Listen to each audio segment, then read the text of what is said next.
Take a look around lively old London, buzzing crowds, we sweat and we revel, red-cheeked shouts and songs in the flicker of the gaslight.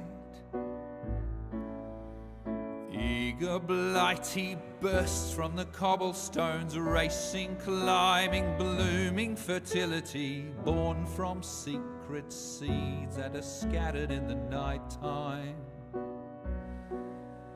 London is fed upon the meat of the dead. They're one shallow inch below the town. Underground, underground, leave them underground.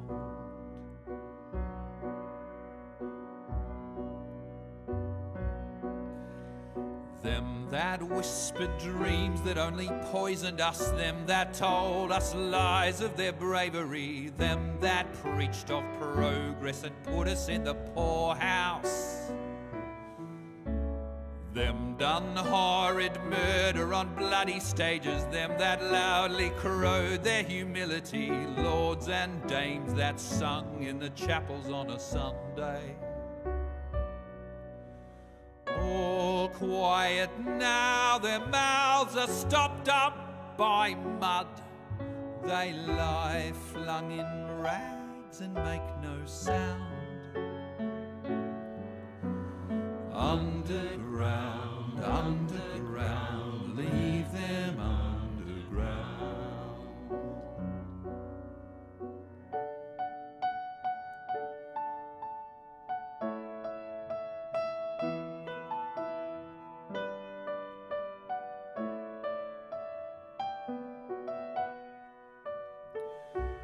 Those who fought for something better, those who taught by how they lived, loved ones taken long before their work was done.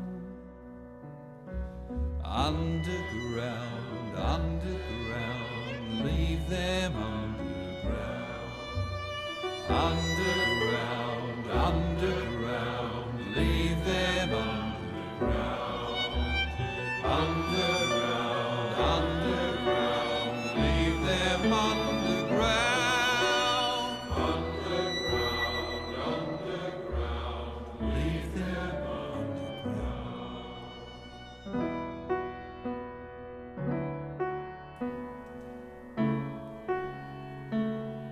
Boom, boom.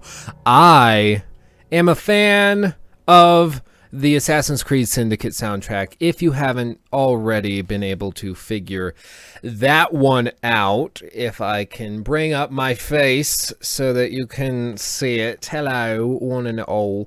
For those of you wondering, that song is called Underground. It's part of the Assassin's Creed Syndicate original soundtrack.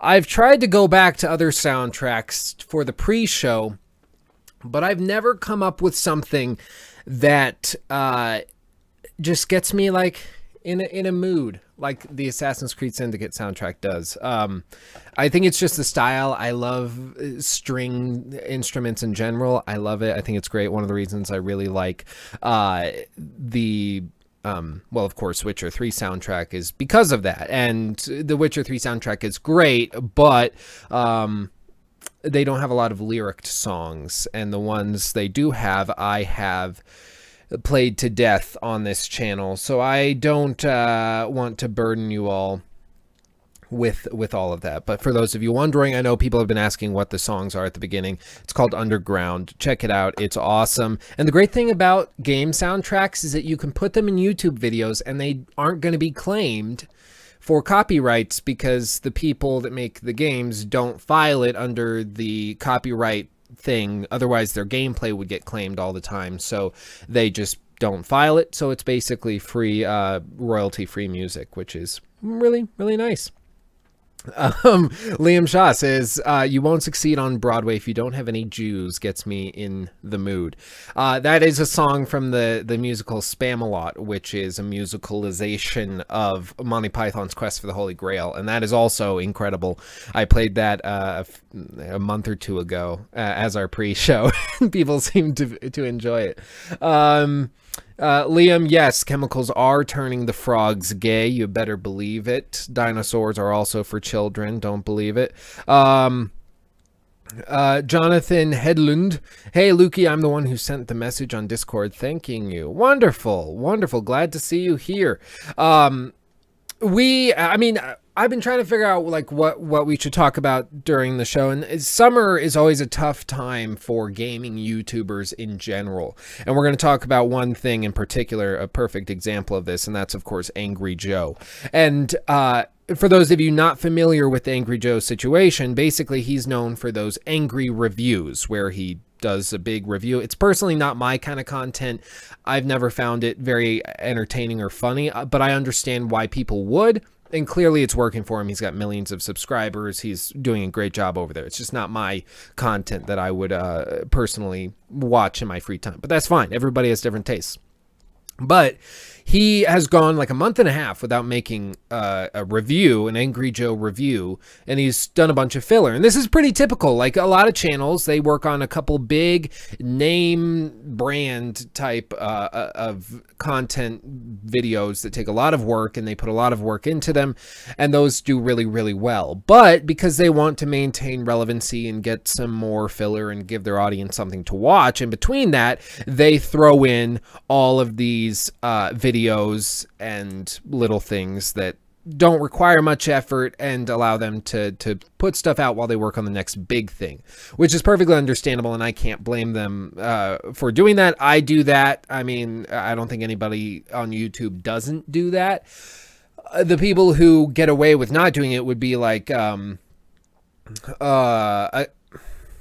see, it's even hard to think of somebody who doesn't do it.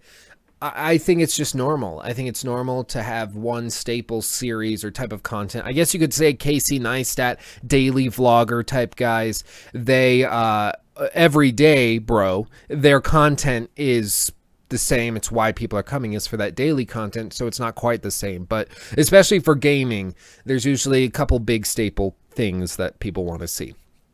The issue being that in the summer, there's not a whole lot to cover or to talk about. There's a few games that come at the end of the summer, and there's E3 at the beginning of the summer, but there's not much in between there. So you're left trying to figure out what you should cover, what you should talk about, and sometimes you can get burnt out for various reasons, and after covering a ton of games in the fall and spring, you just want a break, so you take a vacation or you take a couple weeks off or something like that. But typically you get back on the horse.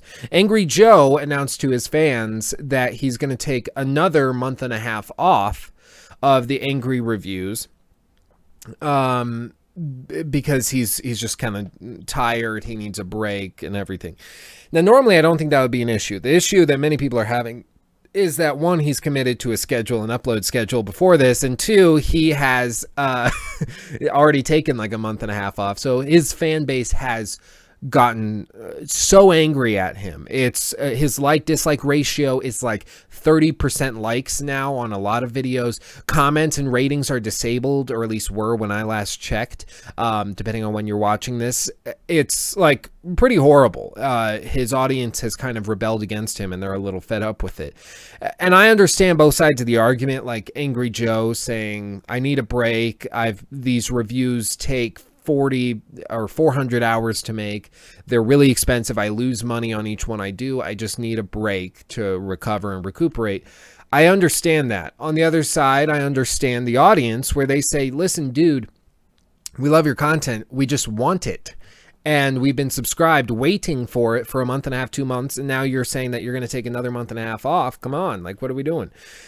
At that point, I hate the idea of subscribing to somebody just to dislike their stuff and hate on them because you're angry at something they did or might have done, or that you think they did, whatever. I just hate that idea. I mean, go get a job. Like, how much free time do we have to do that? But that's what he's dealing with now, is he's got half of his subscribers that are staying there just to dislike everything he puts out until he puts out another angry review. And I'm sure when that comes out, they're probably going to just, you know, freak out on that. So it's just a bad situation in general. And with my content, I do the same basic thing, you know, smaller videos in between the big ones. I'm working on an LA Noire critique right now, hopefully out this coming week. And so I do the same thing, but it's just part of being on the internet and the gaming industry in general. We just hit spurts. We get so much stuff in the fall. We get a good chunk of stuff in the spring, and then summer, they're like, all the game companies, here, we have stuff coming in a year and a half, but we'll just talk about it for an hour at our press conference, and then we'll be quiet for 2 months and then start slowly putting stuff out. So it's just frustrating. I feel bad for the guy. I don't watch his stuff, but I feel bad. Rangman says, oh no, stop talking about Angry Joe. Why are people demanding stuff from a guy that has been active and released the same amount of reviews for 9 years? Well, I agree. And I think in general, you're getting content for free. If you were paying for it, like you pay for your cable, like, you know, if I were watching, like The Office, one of my favorite TV shows of all time, if I was watching The Office and the final season, I expect a new episode out every week, and then they just are like, we're going to take 2 months off because Jim needed a break, or Rainn Wilson, or whatever his name is, the actor that plays Dwight, he needs a break, so we're just going to take a couple months off. I understand being frustrated with that, and I guess it's the same thing with YouTube, but when it comes down to it, we're talking about a dude that's trying to put out content for free, and he's relying off the ads and the views and Patreon and all that, and it's just tough. It's tough. Doing stuff on the internet is just tough. Not all of us can sell merch like a God church, so we got to do the best with what we got. But what else are we gonna do? What else are we gonna do? Rangman says, everyone that doesn't understand Angry Joe's need for a break is just a maniac. He is entitled to take an effing break. He wasn't promising any schedule be kept. I remember, or at least what I thought I saw, was him making a video committing to, like, I think every 3 weeks or something like that, or every month.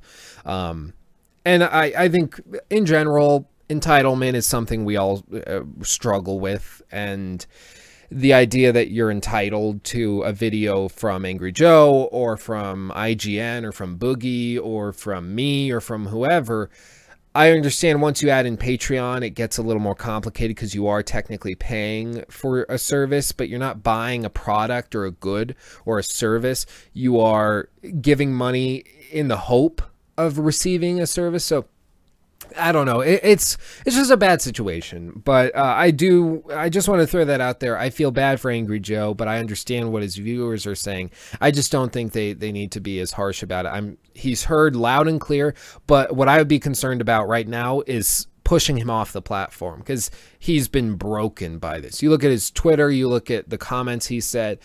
He's a broken man at this point, because everybody he thought were his fans, over half of them is just wrecking him and tearing him apart, and I feel bad for the dude. It's tough. It's tough. Good evening, Nikos. How are you doing? Daniel Schuju says, speaking of merch, when can we get some Lukey Poo t-shirts? That's a good question. I have a t-shirt from when I had a Spreadshirt shop way back, like a year and a half, 2 years ago, back like Fallout 4 era, and like, I lost the link to it. I can't find it. We're going to have to reopen something. I do have a graphic designer who might be watching at this point. And he contacted me asking me if I needed anything or if he could help with anything. And I mentioned an updated logo, kind of modernized logo, and also designs for merchandise like t-shirts and things like that, bumper stickers. And he said he'd get on it. So I'm waiting to hear back. Hear back from him, and hopefully we get some cool stuff. I asked him to make a couple things. One thing in specifically that I would like to see is just a Fugazi shirt, just Fugazi. And because people, whenever I use the word Fugazi in regular conversation, people get really weirded out. And it's hilarious because they think it's like some sort of expletive or derogatory term towards homosexuals, and it's like, no. Like, I used it, and this one lady I know who's crazy, like, I don't care if you're right of center, left of center, where your politics lie, but she is so far left, she'll fall off the planet. And it's not even flat. It's a round planet. She'll manage to fall off. Crazy far left. And I was just talking with her, not even trying to be rude or anything, but I saw her recently, mentioned to her something, and we were talking about like a play we had seen, and I said, yeah, like the lighting design was really fugazi. It was just, and she like, oh, wait, what did you say? I can't even handle, and she like got full on triggered. I didn't know what I did. Then I finally put it together. I was like, oh, fugazi. I guess maybe that sounds like something, but it's a conversation starter as I hit the boom, whatever this is. But yeah, they have such fugazi reactions. That's fugazi. Yeah, no, I love fugazi. It's a good word. It's a good word. But okay, we have a few things to talk about today, and we're going to address them. We're also going to have a new segment at the end of the show. So I want you guys to be prepared for that. Little hint as to what we're going to do to finish out the show is essentially what we're going to do at the end of the show is we're going to try basically a lightning round where I read your comments and tweets. We'll probably do it through the comment section for today, but next week we'll start doing it on Twitter, where all you have to do is you're going to send a comment once we start that lightning round, and your goal is to make me crack up or laugh. I'll try to keep a straight face. I can't make a laugh or chuckle or anything. But once I crack up, that's when the show ends. So I try to keep a straight face, try to read it straight off. So put that together. Think of something that you think would make me crack, and we'll do that at the end of the show. Don't type it in the chat yet. Save it, and we'll get to that at the end. But with that said, okay. Prepare Uranus. You're right, Ninja Potato. You better be prepared. Okay, so this, let me go full screen over here. The first thing, of course, this was addressed in the title of our show today. Wrong screen. There we go. You can see what I look at. I look at XSplit, and then I look at the comment on the left. So this right here, Nintendo Switch sales near 5 million in the first 4 months on sale. Now that's very impressive. Now we're not just talking about a typical handheld. We're talking about a hybrid console, of course. Now I do have a Switch. If I can pull it, I knocked over the controller. If I can talk about this for just a second, I do have a Switch, and I enjoy it. It's I used it much more during the school year, actually, when I was in class, and I'd be sitting outside of like advanced accounting, and I'd be waiting for that class to start, and then all of a sudden I'm just like, wait, I have my Switch, I can play some Zelda. And so I, like, the first time I beat one of the bosses, Thunderblight Ganon, I was sitting outside of my accounting class, and that's when the magic happened. And it's just a really cool thing to be able to take it on the go. Now it's sold nearly 5 million copies, which is very good. You can expect that number. I'd honestly expect it to close to double if they can keep supplies in order by the end of the year, if not well over double, getting basically to 10, 11, 12 million units just with the holiday season alone. People forget how many consoles sell during Black Friday and the holiday season in general. And that's why it's all dependent on Nintendo getting the stock high enough that they can actually do that. Now, we have 2 big cell phones that are going to be coming out later this year, which are taking up a lot of the resources needed to build the Switch. And that is, of course, the Note 8 from Samsung and the iPhone 8, which both are going to be very popular devices, are going to sell a lot. And those companies are bidding much higher for the units and components they need to put together a device like the Nintendo Switch. So they're likely to get most of the parts, whereas Nintendo is basically taking a loss on each of the Switches that they sell at this point. Somebody did a teardown. I forget which company it was. I apologize. But they found that it would cost about $296, $298 to assemble what is in the box when you buy a Nintendo Switch. And that's not even including advertising or transportation or the cost of selling it, the deal, or the cut that the retailer gets. They're basically taking a loss on each console, and that's a big deal. And that's why they can't go and bid more for each of the components, because right now Apple's like, well, we make like something insane, like an 80% profit margin on each of the iPhones we sell. So why don't we just go and outbid every other competitor so that we get all of the components we need? So if they can manage their stock and get enough out there, they will, as Deathstroke 5700 in the chat says, they will absolutely murder Black Friday if Nintendo decides to ship out more of them.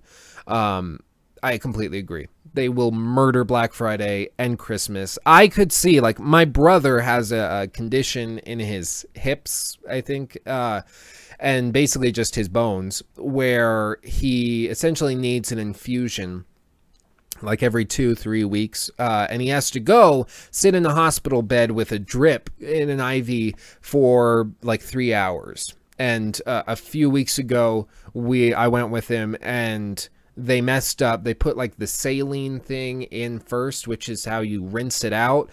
And they did that for like an hour and a half, and then they realized they had messed up. So they swapped it out, and they had to start all over. So the poor kid was there for like 4.5 hours, just sitting in a hospital bed. And I said, if anybody needs a Nintendo Switch, it would be him. Like, that's the perfect situation for having something like the Switch where you can just take it with you in game. So I could totally see doing that as like a Christmas present or something. His birthday's in January, so maybe you mush those together and it's a birthday Christmas present, a birthmas present. I could see that working, but the tough thing is that you can't do that if there's no Switches in stock. Even now, I cannot find essentially what happened. If I'll actually switch. Pun, I guess that's a pun, maybe. Right here. Which one is it? This one. So a new game launched on the Switch, one of my favorites actually as a party game, and that was Overcooked. This is a game I absolutely love. If you have not played this game and you are able to, and you're looking for something to play with friends or your girlfriend who isn't that into gaming, this is the game. Casual players and turn them into like, oh, can I come over and play some Overcooked? I've had people ask that after we've played this. They've said, can I come over tonight and we play some Overcooked? And I said, absolutely. It's super fun. So this is a great party game, and it's on the Switch now. It's a perfect game for the Switch. It's just brilliant. But I only have the stock Joy-Cons. I don't have 4 controllers right now, so I'm at the point where I'm looking for more Joy-Cons so I can play it with friends, with 4 friends, totally split it up. But there's no Joy-Cons in stock in northern Colorado. Like, there just aren't. You can't buy Joy-Cons in northern Colorado. You can go on Amazon and pay a high premium. They're all sold out. You can look elsewhere like Best Buy, and occasionally every other day they might have it in stock, but it's also at a premium. It's just tough. They have so much trouble with keeping things in stock. It's really frustrating. It really just defines the shut up and take my money mentality, and that's what we're looking at. That's what Nintendo's issue is right now. But again, Nintendo, I think they've got a winning console on their hands. Games like Overcooked are brilliant and are great, and it's exactly what they need in order to make a successful console actually happen. Already it's pretty successful, but they need to prove that it's got long-lasting relevance. And the difficulty with a handheld is that it's underpowered to begin with, but more than anything else, it's underpowered to begin with, and then it also is a console that is trying to last a long time. And if you're doing that, like, you have a console that's underpowered to begin with, and as it ages, it gets weaker and weaker in comparison to the other consoles.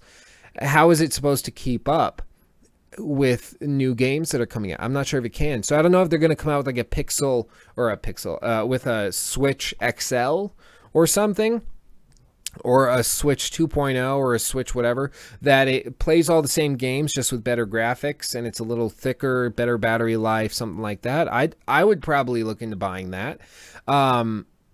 It's just, it'll be interesting to see how they approach it. If they do a 3DS type thing, or if they do a Wii and then Wii U situation. I don't know. We'll have to see. Hopefully they've learned what they learned their lesson and aren't going to make the same mistakes. But oh, wrong scene. If I can switch, there we go. Okay. I pressed the wrong button because I'm a pro. But that, I do want to just say that, give Nintendo absolute credit, because they have done a very good job of launching this console. They just have to get things in stock. You can't play your artificial scarcity game with the Switch. If you do, people are going to get fed up and just give up and go and get an Xbox One X, which I still insist is an incredibly terrible name for that console. Absolute rubbish. Really, truly rubbish. We need a break for a coffee. How you guys doing? I did the math on how much money I'm spending on coffee each month. I have a problem and I need to stop. That's where I'm at. That's where I'm at. My goodness. Okay, so I forgot what I was going to say. So let's just move on to the next topic. I am on a roll today. I also realized, like, my voice sounds a little, I don't know what my voice sounds like, because it's my voice and I just talk. So I don't know what my voice sounds like. I don't know if it sounds nasally or if it sounds guttural or if it sounds throaty. I don't know what it sounds like. Because it's just it's my voice and that's how I talk. But I have noticed that I've been feeling, as I've done the podcast more and more, it used to be much worse, but my throat gets incredibly dry, and I live in Colorado, so we're incredibly elevated, so of course it's going to feel dry. There's no water in the air up here, 0% humidity. And I realized, like, my throat is always super scratchy. It's dry. I'm always having to clear my throat. And I realized, like, I should just get, like, I probably need an inhaler of some sort. So I actually got, like, a steam inhaler, which is apparently going to fix most of the issues. I did it last night and used it for the first time. And I did a little wash and inhaled all this vapor, water, whatever. And I backed up. And I was like, did it do anything? And I said it, and all of a sudden it felt so smooth. My mouth, it felt like I had a different throat. It was incredible. And I highly recommend it. If you have, like, scratchy throat, get a whatever it is, steam vapor inhaler or whatever. They're brilliant. I don't know what I've been doing my whole life, but it's absolutely great. Okay, so this is back on topic. Ubisoft admits that For Honor has serious issues, and they are trying to figure out how to fix it. Now, what I found funny about this when I first read it, you'll notice we are not using any articles from Polygon. Never again. In solidarity. Never again, Polygon. I won't read it. You won't read it. It's great. They're just absolute rubbish. I don't understand why anybody, like, who is reading a Polygon article? Who is saying, I need to check on my gaming news. Let's go over to Polygon. They have insightful ideas. I don't know. I'm sure there's some people, maybe they just get their views through relinks on Reddit and you know, just Google search results. I guess that's what they're doing, but it's just, I don't know. I don't like Polygon at all. With that said, we're going to GameSpot for this one, and they talked with this guy who's working, Damien Kiken or Kieken. I don't know how it's properly pronounced. I apologize if I mispronounced it, but basically he's the creative director, Roman Campos Oriola, and game director Damien Kieken, and they actually are responsible for Honor. Now, they asked him, like, what's the thing that you're gonna do with regards to server issues? And they're like, well, we honestly we didn't even realize that was going to be an issue. We thought it was going to be great. It's like, no, like, who thought peer-to-peer, like, who thought this was going to be a good idea? Dedicated servers, you would think, are a no-duh type of feature set in a modern multiplayer game. But no, it's kind of a little ridiculous. It's fugazi that they thought that you could get away with that nowadays. But my guess is what they'll do is they'll do basically just not necessarily a reboot, but they'll do like a sequel or a spin-off based on the same combat system, kind of upgraded and polished up, and they will say, like, we had some issues but we fixed it and this is what we're doing. They'll do basically a Battlefront 2 and give you the game you expected right off the bat, and I would welcome that. I didn't really play much of For Honor. I played like 10 minutes at a modern arcade we have here in town, and so I mean, I don't know too much about it. I didn't play it. It wasn't super engaging for me. There just wasn't a lot there, but I understand why people got into it and then very quickly got out of it. So I hope they get it together and they fix it, but they are aware and they are working to fix it. Apparently, we'll see where they go. I don't think you can win people back, though. Elder Scrolls Legends is now out on iPhones and Android phones. Who is playing this? If you have downloaded this, or were even aware, or interested remotely, let me know in the chat right now. I want to hear. Because I just don't understand who's playing this game. You have Hearthstone. You have Magic the Gathering online. You have Gwent now. Like, you have all these pretty much titans of the card game genre. Pokemon, you got that card game. Like, you got all these games, and somebody's going to go and play the Elder Scrolls Legends. Like, I'm not sure what they think this is going to do or how this is going to work. Maybe it's like a sleeping giant and it's going to blow everyone away, and I'm going to play it and I'm going to come crying back on the show next week and be like, I was wrong, you know, Todd Howard hugged me.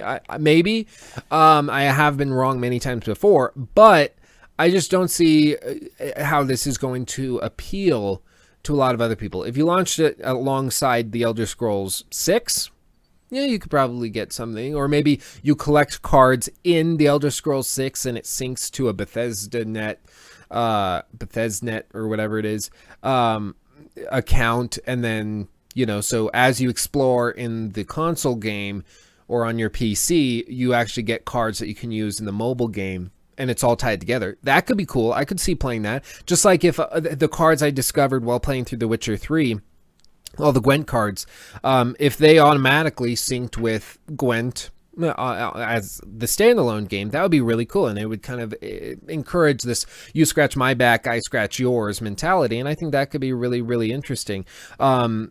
It would potentially, you know, collapse and absolutely be horrible because some people would love one game and hate the other. That's fine. Or maybe, I'm not saying that it would be like a standalone where the only way you could get cards, but maybe there would be a few cards that are legendary that you can only find if you played their game. Like, if they had real interest built up in the current Elder Scrolls brand, I think this could be successful. The issue is people are actually kind of fed up with Elder Scrolls. And it's not to say that the games are bad. It's just to say that people realized all of a sudden that they're being taken for a ride. Like, at some point, you have to realize that the company is taking advantage of you because they know that you'll buy Skyrim 6 times. And that's what they're doing. If Skyrim is $60 on the Switch, I will not buy it out of protest. I'm not paying $60 for a relaunch of a game that came out 6 years ago. I'm just not going to do it. I can't. that doesn't sit well with me. I'm just not okay with it. So if they ask like 20, sure. I'll probably do that because the amount of hours I'll get out of it will probably be worth $20. But 60, that's where I draw the line. I don't think they're going to charge 20. I think they're going to charge 60, and then they'll charge for DLC. They'll charge for mods. They'll try to get as much money out of you as possible, and it's going to be frustrating as all hell, but they're going to do it. And maybe they'll wake up, but this is just what happens when a company gets kind of complacent, and it's a little frustrating. It's a little frustrating for everybody involved. Yeah, Deathstroke 5700. Skyrim should be $20 at max today. And I completely agree. If the idea that you can charge $60 full price for a game that came out 6 years ago, I get it's remastered. I get that you're porting it to a new console. But at some point, you just have to realize, like, you aren't developing a whole new game. You're just basically changing some code here and there and then porting it. It's not the same as remaking a game. You charge $60 for the game when it first came out, and you're charging $60 6 years later. I don't love Skyrim that much. I just don't. Leica says if it's even more than 10, that would be difficult. Yeah, no, it's just something they got to figure it out. But Elder Scrolls Legends, they're pushing it. I don't see the appeal. I don't think I would personally get into it. But then again, I'm not super into card games. But people who are into card games, I think, have already found a card game that they like. So I don't think that it's something that they really are going to find much success in. That's my 2 cents on that. Next, PC and Xbox One finally receive Call of Duty Modern Warfare Remastered Standalone Edition.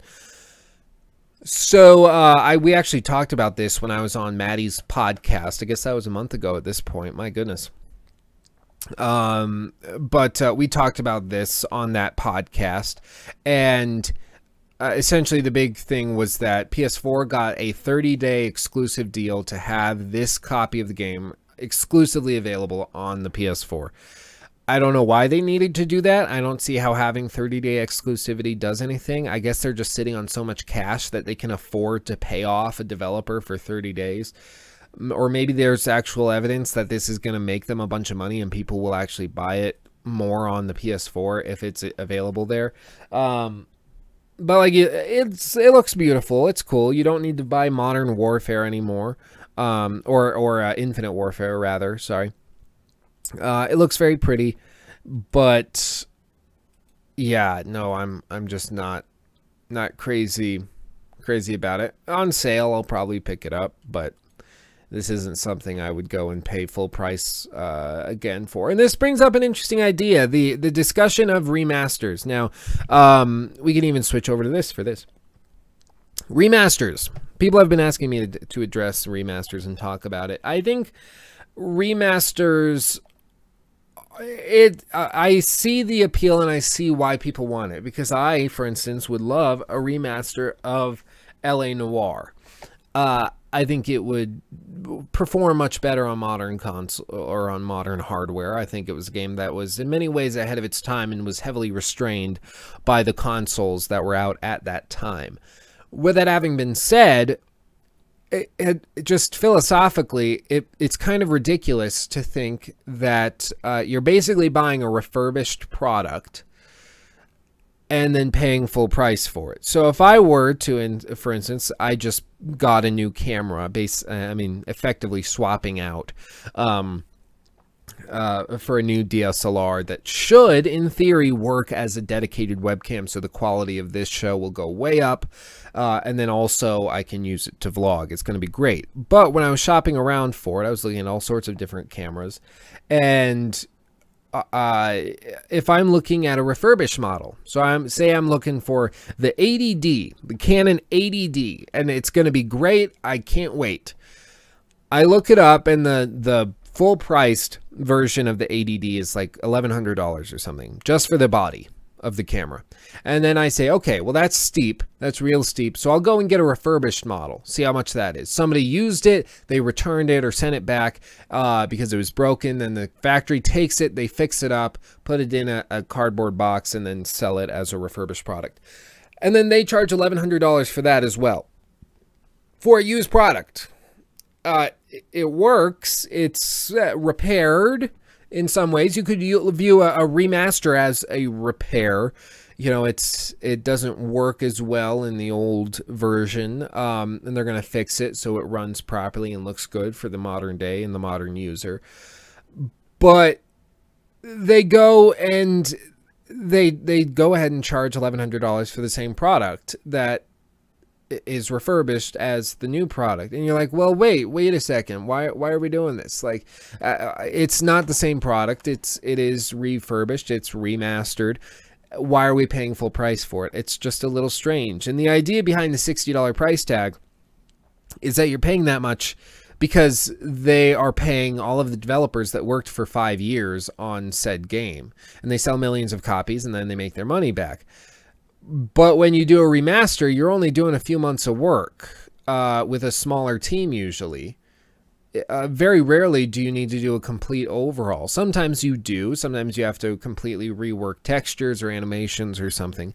But a lot of the time, it's just opening up and altering some code and doing things like that.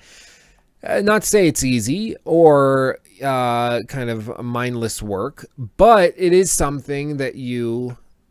like, it's not as difficult as making a game from scratch, and yet they charge the same amount for it. They're charging $40 for this remaster, and what's frustrating is people will still buy it. People will still buy it. You know, you got to vote with your wallet at some point. Otherwise, you can't keep complaining. That always frustrates me when people say, I was talking to a friend of mine last night, love him to death, but he was saying this class that he was taking. He was explaining how he was frustrated with the teacher of this class and how the teacher doesn't teach him anything. Basically, is just taking advantage of the situation to get an easy paycheck. And I agree with his assessment of the situation and with that teacher in that situation. And I said, well, why haven't you dropped the class? Like, if you're frustrated about it, drop the class, get your money back, and don't take it again. Find another teacher or look somewhere else. Like, what's the difficult thing? And he's like, well, like, I don't know. I'm not sure. I guess I won't pay for it. But it's like, it shouldn't even be a question. You should have dropped the class immediately and gone away. You got to vote with your wallet, because that's when they're dependent on your wallet, you can vote with it, and that's what will really hurt them. Steam refunds are brilliant because they allow people to vote with their wallets, and I think more people need to do it, because that's really the future of this sort of democracy. And it's capitalism, really, when it comes down to it. If a product sucks, people won't buy it. And if a product is great, people will buy it. And so it'll naturally kind of find its way. The frustrating thing is just when you have a bunch of younger players or players who don't really think that much, or they say, well, you know, it's just one player, it's just me, I'm just buying it because I want the remaster, it's only $40, whatever. It can hurt everybody. And when everybody's still buying the remaster, it gives me a headache and a migraine. It's like, why are you still buying Skyrim after 6 releases? You just tell them no. Like, just vote with your wallet, you know. It's not super difficult. But let's see, just checking comments. I think specifically with an LA Noire remaster, I would buy a remaster if I could get it on the Switch. I'm not sure if I'd play it on console because I can play it on PC after all. But if I could get it on the Switch, it's on a new platform entirely, and I can take it on the go, I'd probably be willing to pay $40 for a remastered LA Noire on the Switch. And that's because I know I would play the crap out of it, and I would easily get $40 out of it, especially when you compare Mario Kart 8, $60, Splatoon 2, $60. What you're getting in terms of hours played from those games, you're getting a much better deal if you paid $40 for LA Noire.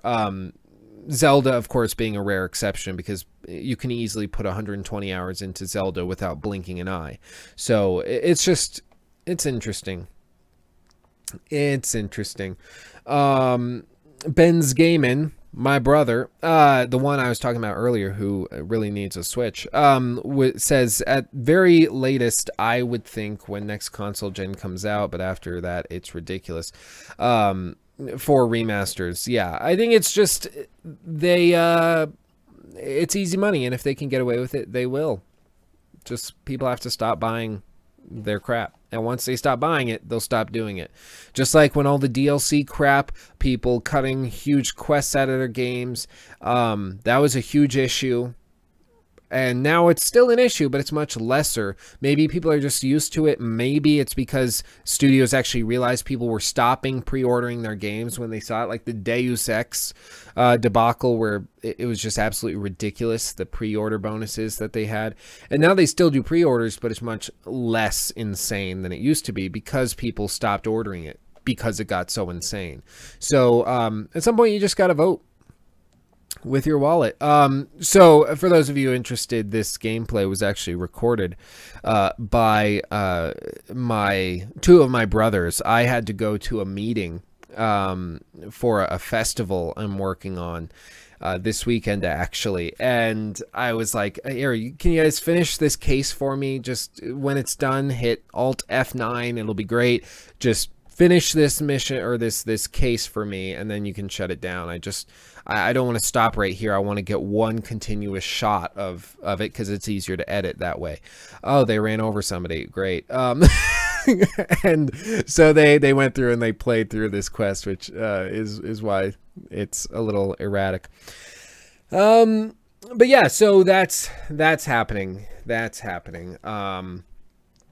But what's out? We're looking at 2:45 my time. We're looking pretty good in terms of the time. Any last let's see, I lost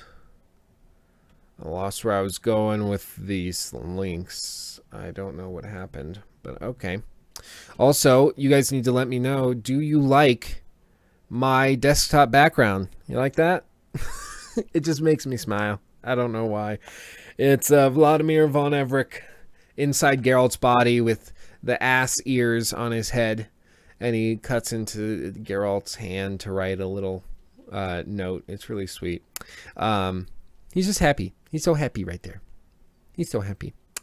But okay. Any last questions or things you guys want to talk about before we get into the final SmackDown round? We'll have to come up with a funny name for this. If you have any funny names, let me know. You guys come up with the best names, I swear. The bowel movement was somebody's idea in the chat. Like we had some great ideas pop up, and I am very appreciative. But like I don't know, blitz round, it just doesn't work. I'll brainstorm. But yeah, so in terms of what I've been playing, I also want to hear what you guys have been playing before we get into that final blitz round, in term where you guys are going to try to make me crack up by typing stuff in the chat. So get those things ready. And so what I'm playing right now, of course, L.A. Noire. I've also been playing some Splatoon 2. I am probably not going to make a video on it because I just don't think my audience is that into it. But it is relatively fun. It's a kind of mindless pleasure type thing. It's just brainless, like Minesweeper.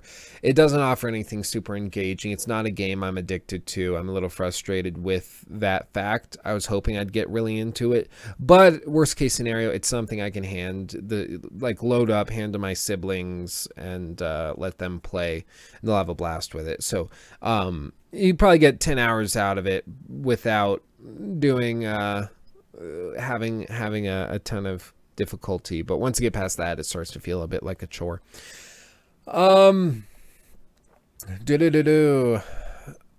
Neat Sarah says, what do you think of milking a franchise while still making innovation and trying new things out? Final Fantasy, for example.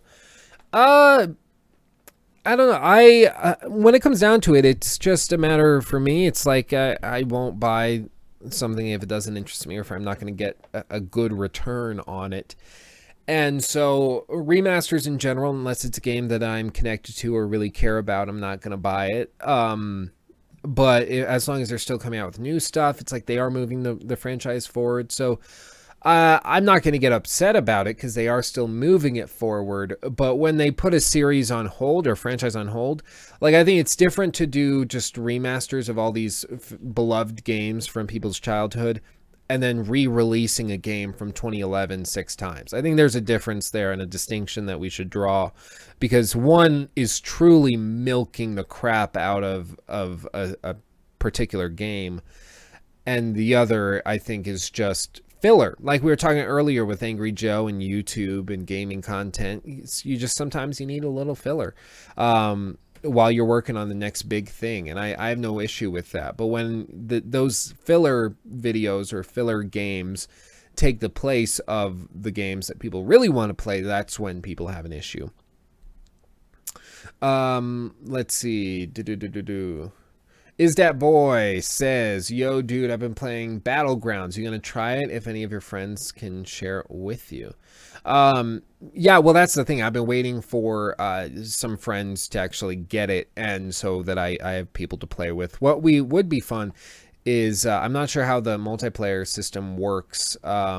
I don't know if you can form like a group and jump in as teams or whatever, but it would be fun to do like a game stream with viewers, and that would be fun to actually get like people just post it on the Discord and hop in. That could be really fun, playing all together.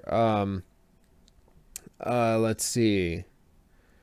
Lost it. Howler's Moon, how about this talkback gaming or along this lines? Yeah, that could work. Let's see. I saw another one I was going to talk about. I think I lost it, though. Dang it. I remember it looking interesting. Deathstroke. Well, consoles are slowly morphing into PC-like systems, so remastered may slow down soon. I actually think that that's a fair point. I think, and while I'm saying this, I want you guys to start typing the stuff in chat. I'm going to freeze it at the top, and then we're going to go through it together. So you can go ahead and start typing your stuff in. I'm not going to read it just yet. But once I finish addressing this, then we'll get into that. So start chatting, typing your stuff that's going to try to make me crack up. We'll see how long I can last.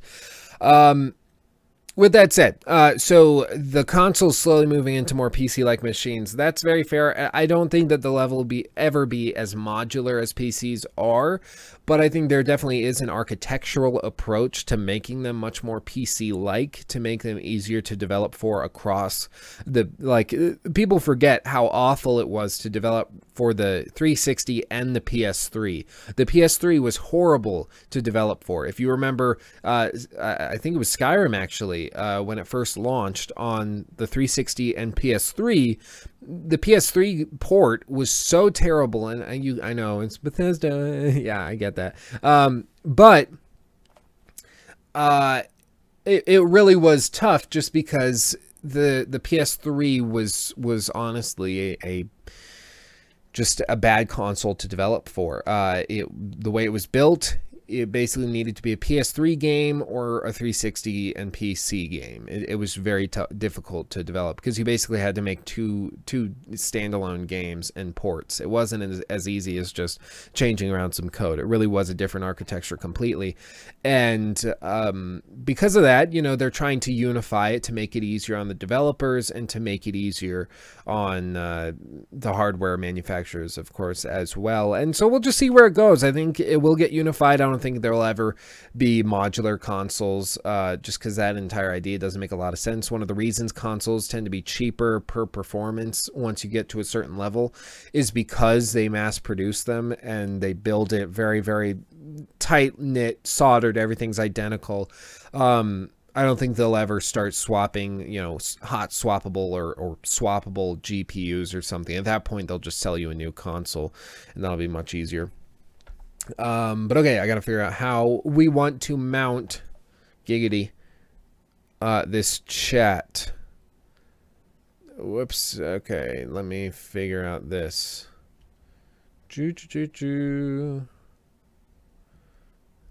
Okay. Let's switch over. I didn't think this far ahead. I'm so terribly sorry. We'll do it like that. Does that kind of work? That kind of works. We'll do it live. Okay. Okay, let's just go through. So it started right here. Meme stream. Let's see if anybody can make it happen. Is it joke time? Yes, Deathstroke, it is. Let's see what we got. Ghostbusters 2016 is a Geralt film. Okay, Fallout 4 gas prices and what they mean. That is a good joke. That what a disaster. The Flush? My girlfriend was mad at me. That was a cough, don't worry. My girlfriend was mad at me, so she told me to eat shit. I forgot what we were doing. What? So I ate her as... I had to get a drink. That wasn't... What are you talking about? Howler's Moon. Why does everyone call it Bethesda when they are Trollthesda? I don't know.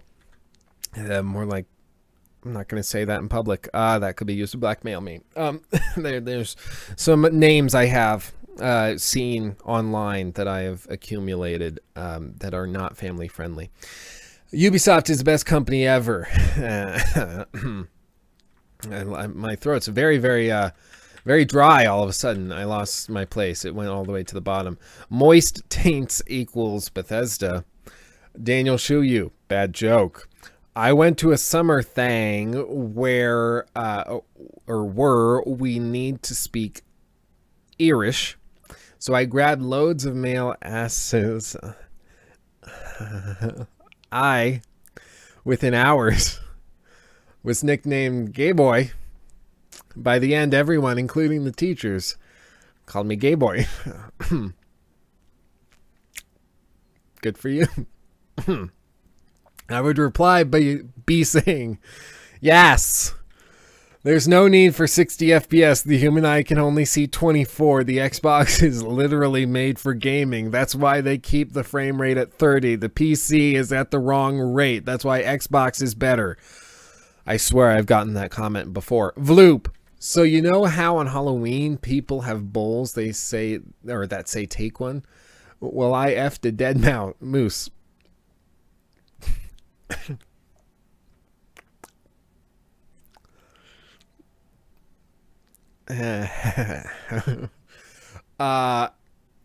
Neat Sarah.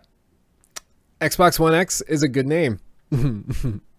Oh, we got a comment deleted. Wow. I'm totally Lukey Poo, trust me.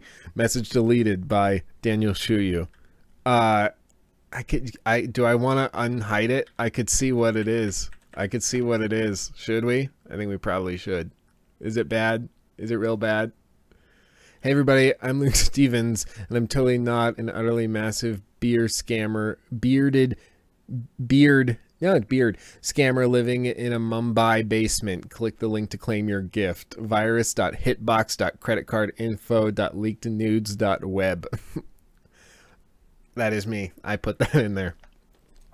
How much could a woodchuck chuck if a woodchuck could chuck dick? I'm bad at this. League of Legends doesn't make you salty. 2 cows are standing in a field. Cow 1, did you hear about the breakout of mad cow disease? Cow 2, good thing I'm a helicopter. I'm so bad at this. What was it? Did you expect Raj Patel, the scam lord, to honestly know how to spell Lukey's last name? Why is EA the worst company in America? Because Ubisoft is in France. That's a fair point. My dad loves me, hopefully. Please do it. Oh, he probably saw it. There is a delay on this. I don't know how to turn the delay off. In 10 years, they will release Skyrim Nostalgia, which will be the same as the original. Yeah. No, I think they'll probably do that. I think they'll probably do that. I got a tweet. Let's see what the tweet says. I'll switch to this so I can pull it up. I get the notifications on my watch, and it's nice, but you can't actually see what is like going on. It just tells you like you got a tweet. Congratulations. I'm like, that doesn't help me. Like what? Okay.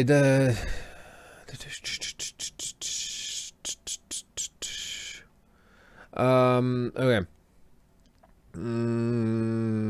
Notifications. No, I don't see it. Oh wait, here. Okay, here. What's the difference? This is from John. What's the difference between your wife and your job? After 5 years, your job will still suck.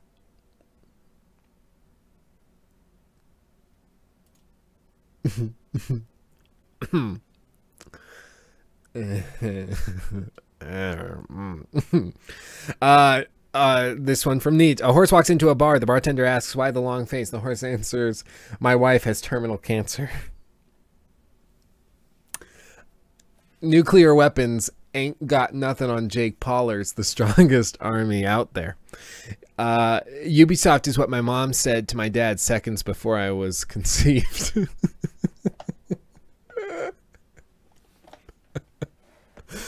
How? That doesn't make sense on so many levels. Oh wow, I'm yeah, no, I cracked like 30 times. I'm terrible at this, so I think you guys win. Now maybe what we do is we do this like we put like a 2-minute timer and we go through as many as we can in 2 minutes, and like each week somebody will win, like the audience wins, and then you know 1 week I win. We got to figure out what the prize is. Maybe we do like a giveaway for the viewer that actually makes it happen. I don't know. I think everybody. I'm terrible at this. We'll practice. I'll get there. Yeah, no, there's still some good ones. Luki, go to How Do Vaccines Cause Autism? Its website in full screen. Trust me. Yeah, I probably pull that up. Let's see. Let's see. How do vaccines cause autism? How do vaccines cause autism?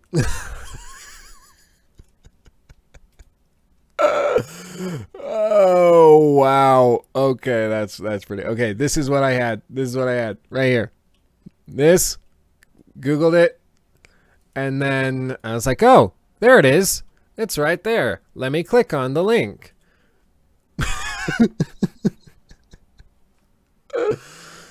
Oh, that's good.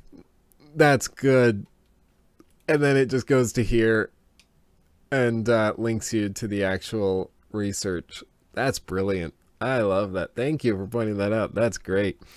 That was good. That was good. I'll give you credit for that. That was good. Oh, man, that one's real bad. That one's real bad. Can you see that? That's real bad. Okay. I think you all win. You guys all win. Oh, wow. Just a little lighthearted fun near the end. You got to trigger some people. You know, otherwise it's not an actual, you know, episode of Talk Gaming. But what are you gonna do? I wonder if I can actually pull this up as we go out. Little music as we go out. Take a look around lively old London. I love this song. This is just fun.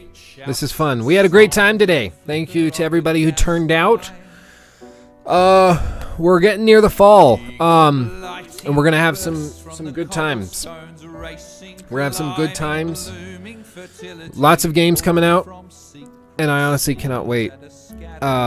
Because I am gonna have no free time. There's so many good games coming out. I'm ready. I'm buckled in.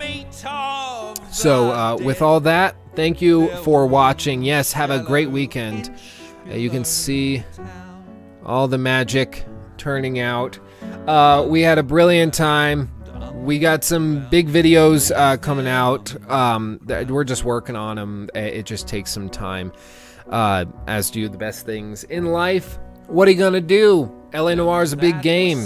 You got to take your time with it, but hopefully that'll be out like Tuesday, Wednesday. The channel's growth has been slowing down. That's partially intentional, actually. I'm trying not to grow too fast. So grow in a spurt and then slow down, and grow in a spurt and slow down. Last thing you want is to get a huge surge, too much attention, and then collapse. So that's what you get. Nice, Ben. That's very sweet of you. But yes, thank you everybody for turning out. I love you all. I'm bad at outros. We'll see you next time. Peace out. Love you. Bye bye. Flung in rags and make no sound. Underground, underground.